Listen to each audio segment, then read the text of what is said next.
something you really talk about in your YouTube videos is about how we have well-being within us. What is well-being within us? What do you mean by that? I'm going to answer it in two different ways. Okay. One is, I've worked with people all over the world, and you can notice, it's easy to notice that when people's upset thinking quiets down as they get more and more present, they feel better. Yeah. I've seen no exceptions to this. If the thoughts that make us unhappy fall away, we feel better. So that's one way of saying it's built into people to feel better. You get upset, you keep thinking about something, thinking about it. At some point, maybe a friend comes over. Oh, hi, oh, good to see you. And you start talking to your friend and you get present. And what happens to all that upset thinking?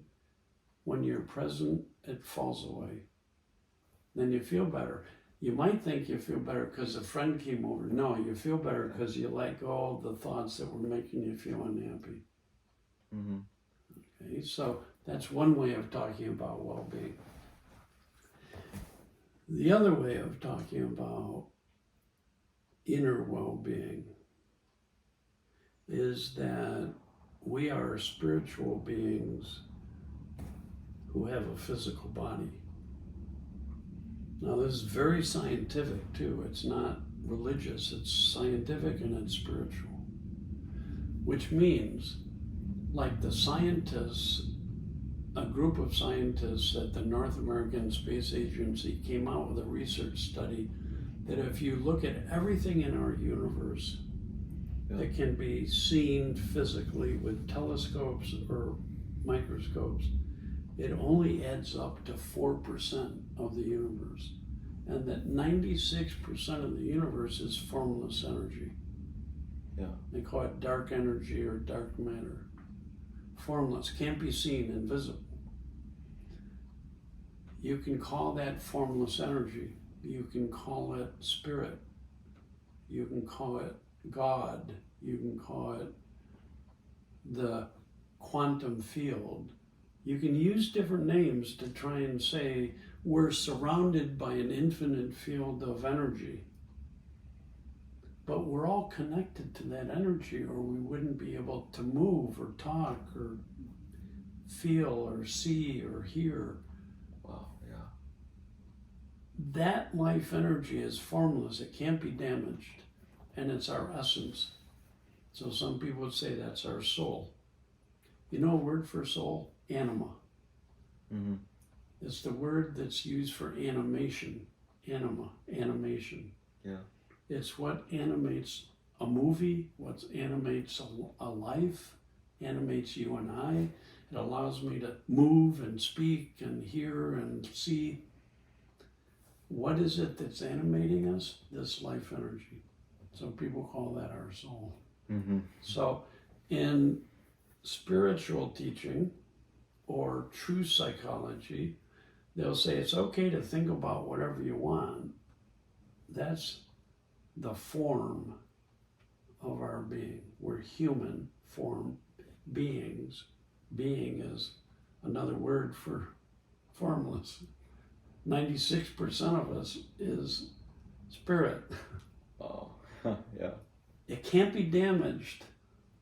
It can't be hurt by anything that's happened. So any human being, as they quiet down, they become open to the intelligence and the consciousness and the creative potential of that field of life energy to come through us and help us and guide us and bring us new and fresh thinking.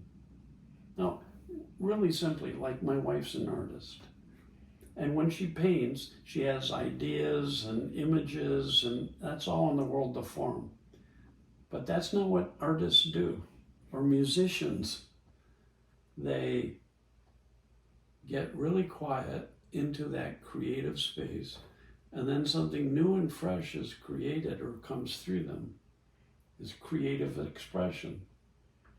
What's that? That's that deeper wisdom or intelligence, or some people call the spiritual nature of life love, because when our minds get quiet and we go from form into the formless, when we go from the physical to the spiritual, we feel closer and more connected to life. Yeah. Why? Because we're already connected to life on the spiritual level.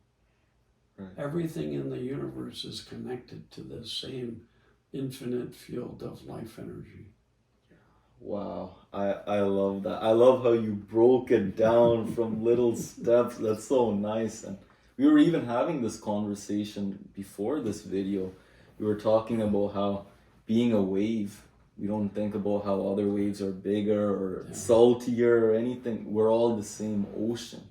We're all the same ocean. Sometimes people use another word for spiritual energy would be pure thought, or pure consciousness, or divine mind, or universal mind, universal consciousness, universal thought, because we're all connected to that field of creative life energy. Everybody. So any human being that I've worked with or seen, as they start waking up to thought and falling out of thinking that creates their tension, their stress, their upset, start feeling better, and they start feeling more connected to people and to trees and to life and to their work in a positive way. And that's metaphorically, if we think who we are is the 4%, they call that ego. Right. And our essence is the 96%, because that's what lives us. And our true self is 100%. Human being. Yeah. Human, Oh, yeah. 4%, being 96%. Yeah. Add them up, what do you have? You and I. Wow. And we're connected to this ocean of consciousness, this ocean of wisdom, this ocean of love, and that any human being who drops into that ocean will feel more of, I'm ocean, I'm connected to you. We're the same on a spiritual level, and we're different on a physical level. Oh, that's beautiful. Thank you for all the metaphors and everything. That was nice. Yeah, Thanks you're welcome. so much, Dicken. Good talking to you, Felix.